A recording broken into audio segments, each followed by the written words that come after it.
Pro-Brexit think tank Facts4EU said its new report explains why many countries are now seeking to bypass the European Commission, as well as disproving claims that Britain could have continued to pursue an independent vaccine policy had it not quit the bloc.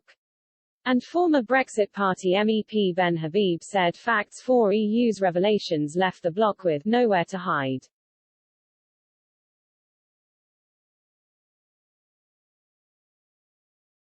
Using figures from Our World in Data and Johns Hopkins University, Facts4EU's experts suggest the likelihood of dying from COVID-19, based on a 7-day rolling average, was 15 times higher within the EU27 than it was in the UK.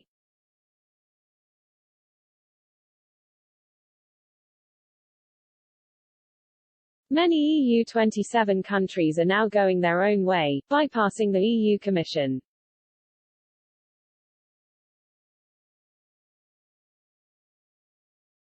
He added, the days of solidarity and unity seem to be long gone.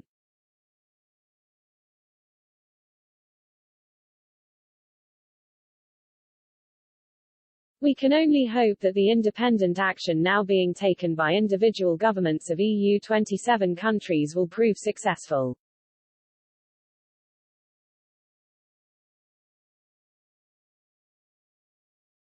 Mr. Evans stressed Remainer rejoiners claim that if the United Kingdom had still been a member of the EU, it could still have pursued its own vaccination strategy.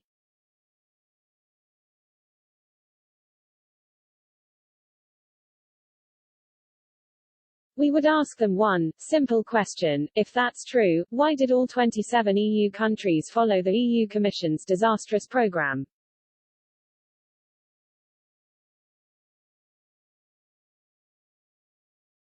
Mr. Habib told Express.co.uk, when the pandemic first hit, many were quick to identify the relative failings of our government compared to those in Europe. But of one thing there is now no doubt.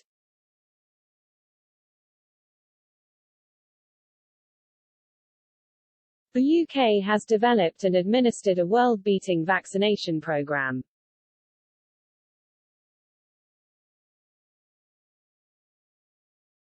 This is due to first-class research facilities, pharma companies and good administrative oversight, but all this would have been for naught if we had still been in the EU.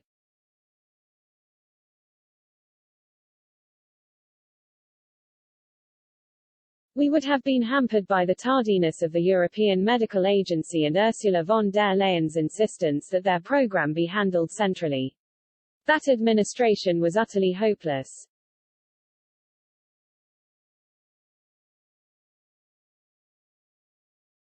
Mr. Habib added, the EU has flailed around seeking to blame varyingly the UK for its selfishness and AstraZeneca for not delivering doses to the EU ahead of its other commitments.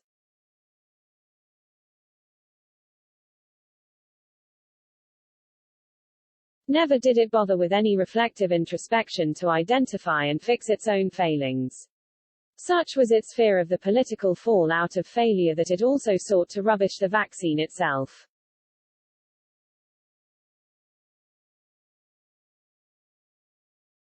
The relative likelihood of dying from the virus in Europe, uncovered by Fact4EU, leaves no room for the EU to hide.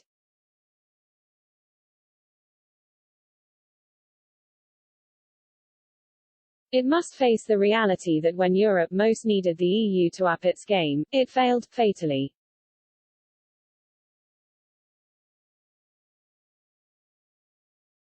The Commission, headed up by President Ursula von der Leyen, has faced enormous criticism for the sluggish pace of its vaccine rollout.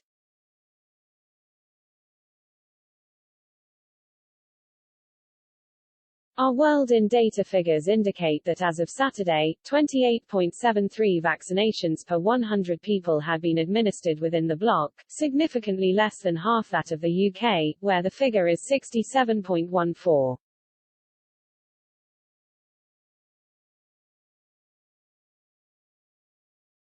Nevertheless, speaking yesterday, European Internal Market Commissioner Thierry Breton insisted the European Union will be able to produce enough vaccines to achieve its target for immunity of its adult population by the middle of July.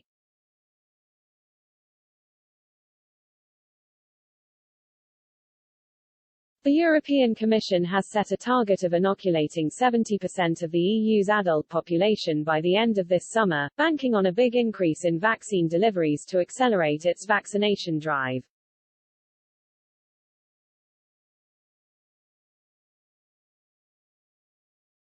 Mr. Breton told Greek weekly newspaper Tevima, "We are confident that we will be able to produce a sufficient number of vaccines to achieve the goal of collective immunity, which means that 70% of the adult population would have been vaccinated by mid-July."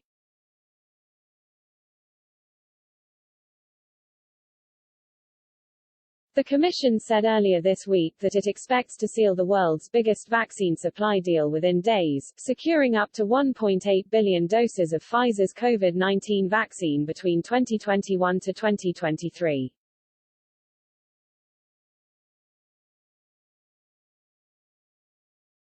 Mr. Breton said that more than 400 million doses were expected to be delivered in the second quarter.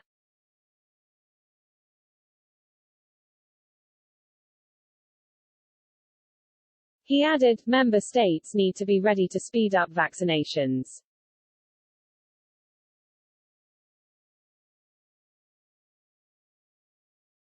Mr. Breton also said vaccine production in Europe was doubling every month in 53 production facilities and that by the end of the year, annual production capacity will reach 3 billion doses with more production lines available.